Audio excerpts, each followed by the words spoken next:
अस्सलाम वालेकुम वरहमतुल्लाहि वबरकातुहू। आज बात करेंगे एक ऐसे गुनाह पर जिसे अल्लाह ताला ने खुली जंग करार दिया है, और वो है सूद, बैंक का लालच, कब्र का अजाब। तसव्वुर करो, आपको 1 लाख रुपए की ज़रूरत है, बैंक वाला बोलता है ले लो भाई, महीने की किस्त सिर्फ 5,000 है, बड़ा आसान है ना। लेकिन 5 साल बाद हिसाब लगाओ तो आपने 2 लाख वापस किए, 1 लाख का लालच और 1 लाख का नुकसान। ये कारोबार है, ये डकैती है। पहली बात, अल्लाह कुरान में फरमाता है, ए ईमान वालों, अल्लाह से डरो, जो सूद बाकी रह गया इसे छोड़ दो। अगर ना छोड़ोगे, अल्लाह और इसके रसूल से जंग के लिए तैयार हो जाओ। अल्लाह अकबर। सोचो, अल्लाह से जंग, किसकी मजाल है जो अल्लाह से लड़ सके? सूद खाने वाला, खिलाने वाला, लिखने वाला, गवाह बनने वाला। नबी पाक सल्लल्लाहु अलैहि वसल्लम ने चारों पर लानत फरमाई है, चारों बराबर हैं, गुनाहगार हैं। दूसरी बात, लोग कहते हैं मजबूरी है, घर बनाना है, बाइक लेनी है, शादी करनी है। भाई, मजबूरी का हल सूद नहीं है।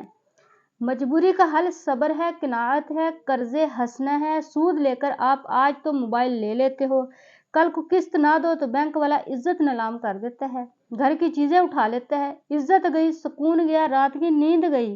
ये सूद की बरकत। तीसरी बात, सूद पूरी माईशत को खा जाता है। जब पैसे वाला मेहनत के बगैर सूद पर पैसा कमाएगा तो वो फैक्ट्री क्यों लगाएगा? उसको खपने की क्या जरूरत है? कारखाना क्यों चलाएगा? नतीजा क्या निकलता है? बेरोजगारी, महंगाई, गरीब और गरीब हो जाता है, अमीर और अमीर हो जाता है। सूद का निज़ाम अल्लाह की लानत के साथ कौम की बर्बादी का निज़ाम है। चौथी बात, कब्र का अजाब सुन लो। नबी पाक सल्लल्लाहु अलैहि वसल्लम ने फरमाया, मैंने ख्वाब देखा कि एक शख्स दरिया में तैर रहा है, किनारे पर एक फरिश्ता खड़ा है, हाथ में पत्थर है। जैसे ही वो शख्स किनारे पर आता है, फरिश्ता इसके मुंह पर पत्थर मार देता है, वो वापस दरिया में चला जाता है। पूछा गया ये कौन है? बताया गया ये सूदखोर है, क़यामत तक इसको यही अजाब होता रहेगा।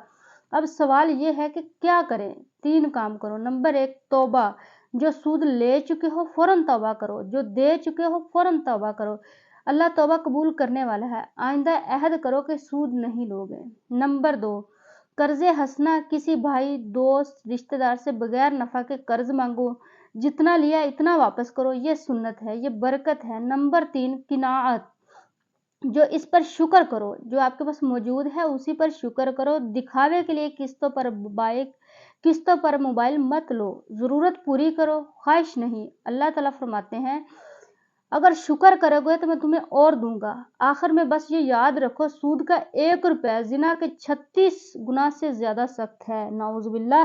जिस घर में सूद का पैसा आएगा वहां बरकत नहीं आएगी, बच्चे नाफरमान हो जाएंगे, बीमारियां लगेंगी, उस घर का सुकून बर्बाद हो जाएगा। तो फैसला आपके हाथ में है कि आज के बाद अहद करो कि ना सूद लोगे ना सूद दोगे, किसी तरह की भी सूद में मामलत नहीं करनी। इज्जत से कम खा लोगे लेकिन हराम का लुकमा नहीं खाओगे। अगर आपको मेरी बात समझ आई है तो इस वीडियो को ज़्यादा से ज़्यादा ग्रुप्स में शेयर करें, शायद के किसी के दिल को लगे और वो इस गुनाह से बच जाए, और आपके लिए भी ये बात सदका जारिया बन जाए। और हमारे चैनल को सब्सक्राइब कर ले ताकि आने वाली वीडियो आपको मिलती रहे। अल्लाह हाफ़िज़।